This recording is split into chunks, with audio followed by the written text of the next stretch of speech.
আসসালামু আলাইকুম রহমতুল্লাহি ওবরকাতুহু। সম্মানিত দর্শক, আজকে অত্যন্ত বিয়োগাত্মক একটি বিষয় নিয়ে আলোচনা করব।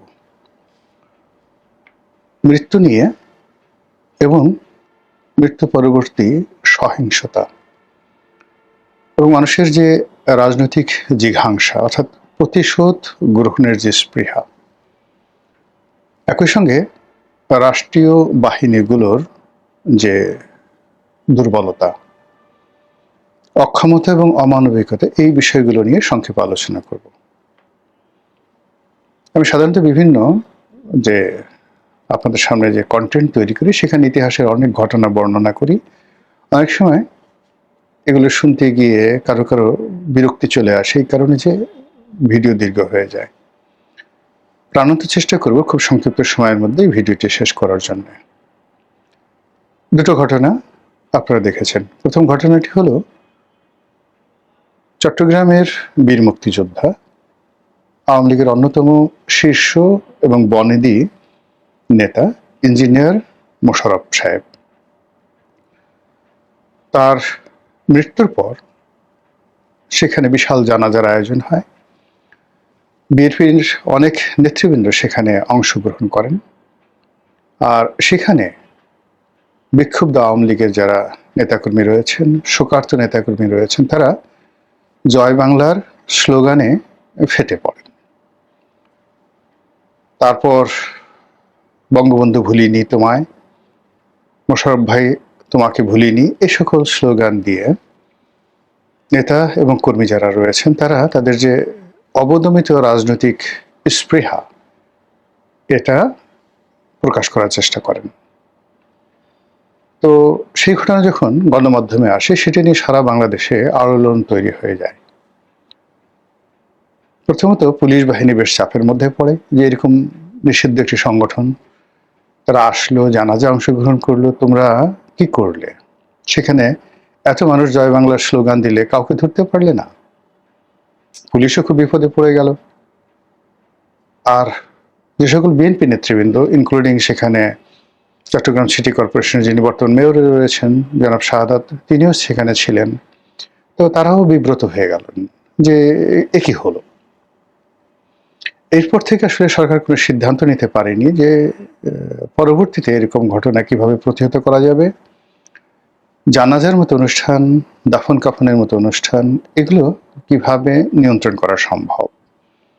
অন্যদিকে পুলিশের উপর একটা মনস্তাত্ত্বিক চাপ তৈরি হয়ে গেল যে এই ধরনের ঘটনায় যদি আমরা সরকারকে নিজেদের তৎপরতা দেখাতে না পারি তাহলে তার দাম থাকে না। এবং আমাদের বাহিনীগুলো সবসময় শক্তের ভক্ত, নরমের জম, তারা সবসময় সরকারের পক্ষে থাকে। আর সরকারের যখন পক্ষে থাকে তখন তাদের মধ্যে অনেক রবিন হুড তৈরি হয়ে যায়। অবস্থা দৃষ্টি মনে হয় এদের জন্ম হয়েছে মানে সেনাপতি রূপে, এদের জন্ম হয়েছে মহাবীর রূপে, এবং এদের পিতামাতা বীর প্রসূ। এখন এই সকল বীর যখন যে দল ক্ষমতায় থাকে তাদের তোষণ করে, আর যখন সে দল ক্ষমতা থেকে চলে যায় তখন তার এত দ্রুত পালিয়ে যায় নিরাপদে, নিভৃতে। আর এদের যারা নাটের গুরু থাকে বড় বড় পদে, এরা সবসময়ই জেলখানাতে পচে। আওয়ামী লীগ জামানাতে বিএনপির অনেকজন আইজিপি বা 111-এর সময় তারা জেলে ছিলেন। খোদাবাক চৌধুরী জেলে ছিলেন, কাইয়ুম সাহেব জেলে ছিলেন, আরো অনেকে। আবার এখন অনেকে জেলে আছেন, আর অনেকে জেলে যাওয়ার মানে জন্য মানে মনে মনে ভয়ে আছেন, আর অনেকে জেল অ্যাভয়েড করার জন্য পালিয়ে বেড়াচ্ছেন। এই হলো বীরত্বের নমুনা। যাই হোক, সেই বীরেরা এখনো থেমে নেই। নতুন নতুন বীরেরা নতুন নতুন জায়গা দখল করেছে। তো সেই বীরেদের যে বীরত্ব, সেই বীরত্ব আমরা দেখলাম ধানমন্ডিতে। সেখানে বর্ষিয়ান আওয়ামী লীগ নেতা, কিংবদন্তি রাজনীতিবিদ তোফায়েল আহমেদ, তার প্রথম জানাজা অনুষ্ঠিত হলো ধানমন্ডির ঐতিহ্যবাহী তাকওয়া মসজিদে। তো সেখানে জনাব সাবির হোসেন চৌধুরী তিনি গেলেন এবং তাকে দেখে নেতাকর্মীরা, আওয়ামী লীগের নেতাকর্মীরা আবেগ আপ্লুত হয়ে পড়লেন। এমনি ধানমন্ডির যে এলাকাটি, ওটি আওয়ামী লীগ অধ্যুষিত, আর তাকওয়া মসজিদের পাশেই ৩২ নম্বর বঙ্গবন্ধুর বাড়ি, লেকের পাড়ে একদম। তো ওই এলাকাকে কেন্দ্র করে মানুষের আবেগ, তারপরে দীর্ঘদিন পরে তারা একত্র হতে পেরেছে। তোফায়েল ভাইয়ের মতো একজন মানুষ ইন্তেকাল করেছেন, আর সাবির সাহেবের মতো একজন ক্লিন ইমেজের নেতা সেখানে গিয়েছেন। বিভিন্ন সময় কথা হচ্ছিল ক্লিন ইমেজের নেতাদেরকে নিয়ে একটি রিফাইন্ড আওয়ামী লীগ তৈরি করা হবে। তো সাবির ভাইকে অনেক নেতাকর্মী ধরে নিচ্ছেন যে ভবিষ্যৎ আওয়ামী লীগের সভাপতি বা সেক্রেটারি। তো সেই অর্থে তাকে দেখে নেতারা স্লোগান দেওয়া শুরু করলো। আর এই পরিস্থিতিতে যারা আইন শৃঙ্খলা রক্ষায় নিয়োজিত ছিলেন তাদের ভয় লেগে গেল যে এটা যদি চলতে থাকে, সাবির সাহেব যদি নিজের মুখ দিয়ে জয় বাংলা উচ্চারণ করে ফেলেন, নেতাকর্মীরা যদি আরেকটু অগ্রসর হয়, তাহলে ওই এলাকায় যিনি দায়িত্বরত ডিসি রয়েছেন পুলিশের, ওই থানার যিনি ওসি রয়েছেন, ওখানে যে পেট্রোল পুলিশ রয়েছে, তাদের কয়জনের চাকরি থাকে আর কয়জনের যায়, এরকম একটা আশঙ্কা। অ্যাট দ্য সেম টাইম চট্টগ্রামে যে ঘটনাটি ঘটেছে সেই ঘটনা যেন পুনর্বার না ঘটে, এজন্য ওখানে হঠাৎ করে বীর সাজার জন্য বিপ্লবী পুলিশ বাহিনীর একটা অংশ দাঁড়িয়ে গেলেন। তারা বেধড়ক লাঠিচার্জ শুরু করলেন। 50 মতো সেখানে গ্রেপ্তার করা হলো। অপরাধ, নিষিদ্ধ সংগঠন, নিষিদ্ধ স্লোগান জয় বাংলা কেন দেয়া হলো? ভালো কথা, ঘটনা সেখানেই শেষ। এরপর হেলিকপ্টারে করে লাশ চলে গেল ভোলাতে, জনাব তোফায়েল আহমেদের কর্মস্থলে, জন্মস্থলে। তো সেখানে নানা রকম বিরূপ প্রতিক্রিয়া থাকবে। দীর্ঘদিন রাজনীতি করেছেন, 7বার 8বার সংসদ সদস্য হয়েছেন। বর্ণাঢ্য সেই যে 60-এর দশক থেকে ধরুন 65 থেকে 2025 এই সময়টা তো তিনি প্রায় অ্যাক্টিভ ছিলেন। এই সুদীর্ঘ প্রায় 60 বছরের রাজনীতি, 60 বছরের রাজনীতিতে যদি প্রতি বছর 10 জন করে শত্রু হয়, 600 শত্রু তো হয়ে যাবেই। বন্ধু যারা আছে তারা তো খুব অল্প জনই বন্ধুত্বের কথা স্মরণ করে, কিন্তু শত্রু সবসময়ই যাকে বলা হয় সচল থাকে। এরপর এত বড় নেতা, তাকে কেন্দ্র করে নানা রকম দালাল, ফড়িয়া, আত্মীয় স্বজন, এদের অত্যাচার থেকে ফলে ভোলাতে তোফায়েল বিরোধী একটা বিরাট শক্তি ছিল। আর সেই শক্তিকে দমন করার জন্য তোফায়েল সাহেবের হাতুড়ি বাহিনী ছিল, এটা স্বাভাবিক ব্যাপার। কিন্তু সবকিছুর ঊর্ধ্বে ভোলাকে কেন্দ্র করে, বরিশালকে কেন্দ্র করে, বাংলাদেশকে কেন্দ্র করে, মুক্তিযুদ্ধকে কেন্দ্র করে, রাজনীতিকে কেন্দ্র করে তোফায়েল আহমেদের যে অবদান, যে আবেগ, এটা এই বাংলা কিয়ামত পর্যন্ত স্মরণ করবে। তো সেই অর্থে তোফায়েল আহমেদের লাশ যখন ভোলাতে গেল, যারা তরুণ তুর্কি বিএনপি, তারা বলল যে না, এই লাশ দাফন করতে দেওয়া হবে না, এই লাশ এখানে আওয়ামী লীগের জায়গা হবে না, ইত্যাদি ইত্যাদি।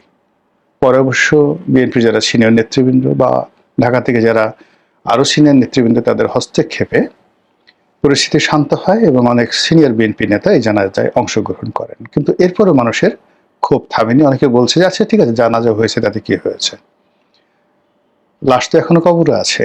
এই ইন্টারনেটে যে সকল কথাবার্তা হচ্ছে, এই সকল কথাবার্তা আসলে বলাটা শোভনীয় নয়।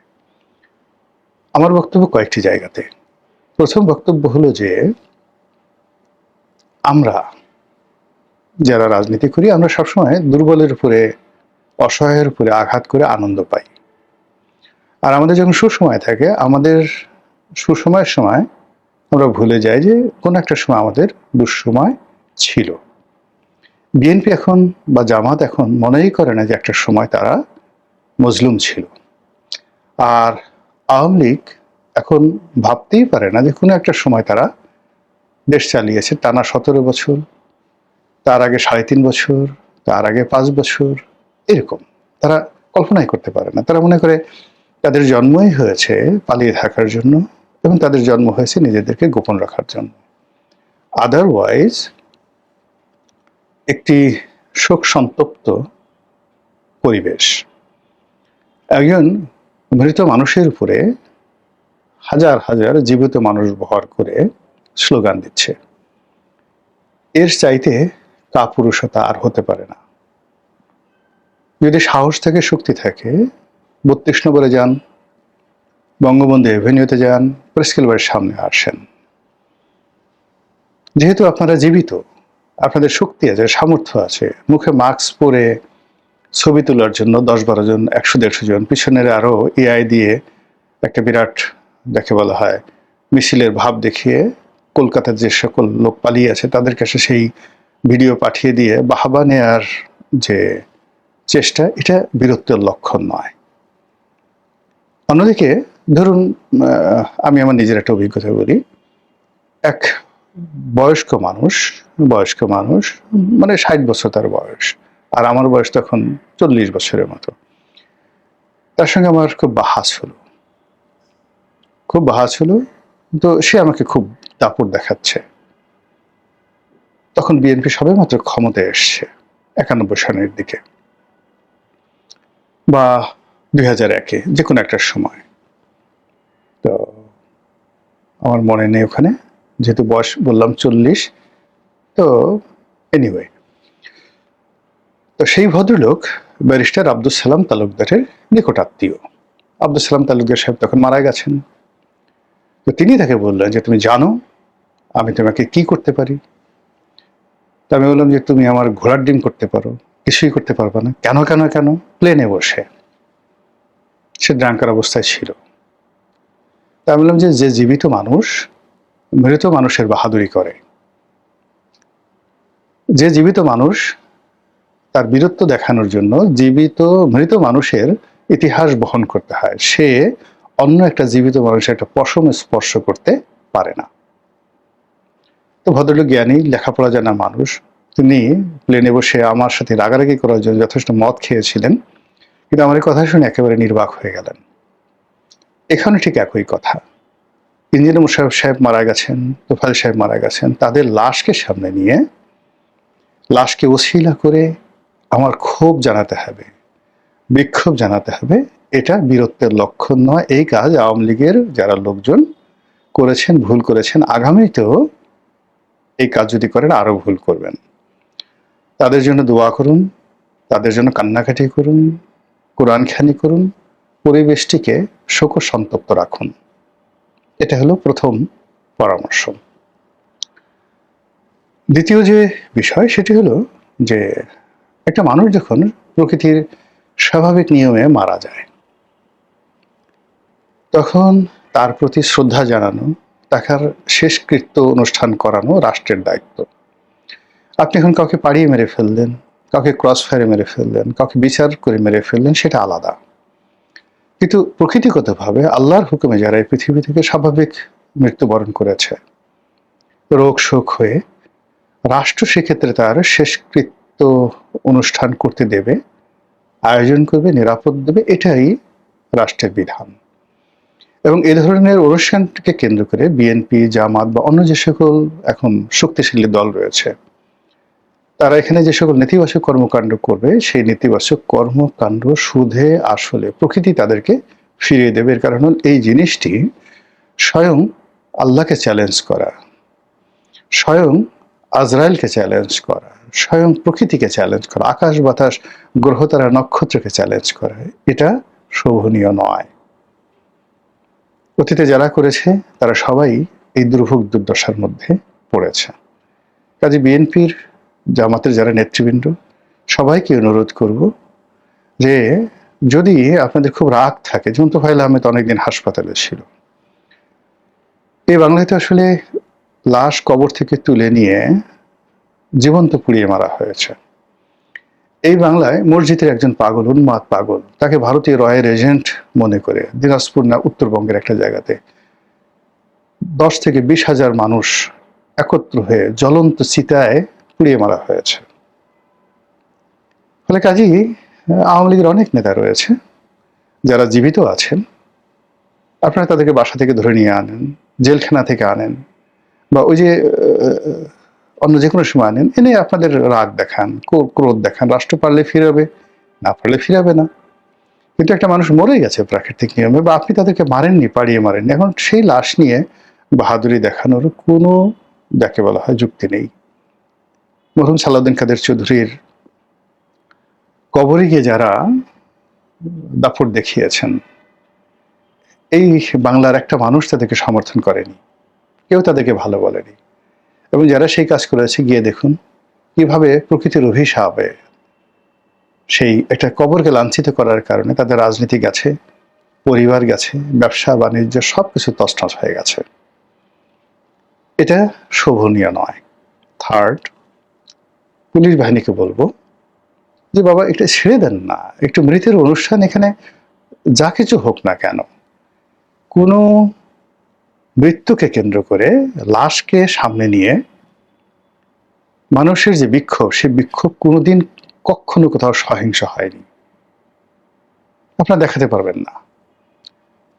আপনার স্বাভাবিকভাবে একজন লোক মারা গেছে শোকবহ পরিবেশে, সেই লাশ সামনে এনে তারপরে সেই লাশ নিয়ে আপনি ধরেন যদি সবচেয়ে বড় যে মৃত্যু পুলিশের হাতে, এটা তো স্বাভাবিক মৃত্যু নয়, শহীদ মতিউর ৬৯-এর গণ অভ্যুত্থান, তো সেই শহীদ মতিউরের লাশ নিয়ে মানুষ গণ অভ্যুত্থান করেছে, মুগ্ধর মৃত্যু, বা শহীদ আবু সাইদের মৃত্যু ২৪-এর গণ অভ্যুত্থান ঘটিয়েছে। কিন্তু স্বাভাবিক কোনো মৃত্যু এবং পরিণত বয়সের কোনো মৃত্যু, সেই মৃত্যু ব্যক্তির লাশ, সেটা বঙ্গবন্ধুর হোক, এবার শেখ হাসিনার হোক, বেগম জিয়ার হোক, সেই লাশকে কেন্দ্র করে কখনো কোথাও কেউ সহিংসতা করতে পারেনি, পারবে না। ইতিহাসে ঘটনা ঘটেনি। কাজে এখানে পুলিশের বাহাদুরি দেখানোর কোনো কারণ নেই, রিজন নেই, আতঙ্কিত হওয়ার রিজন নেই, হীনমন্য হওয়ার কোনো রিজন নেই। এবং পুলিশ, ধানমন্ডি থানার পুলিশ যদি তারা নাকে তেল দিয়ে ঘুমাতেন, ওখানে হয়তো আর ২-৩ হাজার লোক বেশি হতো, স্লোগানে হয়তো আর ১০-১৫ মিনিট চলতেন, সাবির হোসেন চৌধুরীকে ঘিরে মানুষ আর একটু আবেগ প্রকাশ করতো, ওই পর্যন্ত, এর বেশি কোনো কিছু হতো না।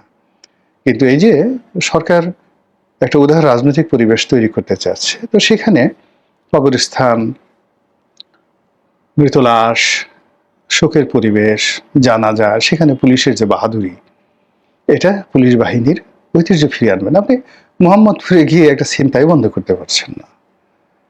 ভোর রাত্রে ২ জন মহিলা গ্রাম থেকে আসছে, এসে সিএনজি থেকে নেমে নিজের বাড়ির সামনে তারা ছিনতাইয়ের শিকার হলেন, তাদেরকে চাপাতি দেখিয়ে সবকিছু লুটপাট করে নেওয়া হলো। সেই ভিডিও দৃশ্য ঘুরে বেড়াচ্ছে, সবগুলো ডিজিটাল মিডিয়া সেটা প্রচার করছে, কিন্তু এখন পর্যন্ত আপনি কি সেই অপরাধীকে ধরতে পেরেছেন? তো সেটা ধরতে পারেননি, তাকুয়া মসজিদে গিয়ে ৫০ জন জয় বাংলা স্লোগানদারকে ধরেছেন। এই বীরত্ব আমাদের দরকার নেই। আমাদের সেই বীরত্ব দরকার ওই ছিনতাইকারী যারা আছে, অপরাধী যারা আছে, কিশোর গ্যাং যারা আছে, তাদেরকে ধরেন। মহান আল্লাহ আপনাদের সবাইকে হেদায়েত দান করুন এবং হেফাজত করুন। আসসালামু আলাইকুম ওয়া রাহমাতুল্লাহি ওয়া বারাকাতুহু।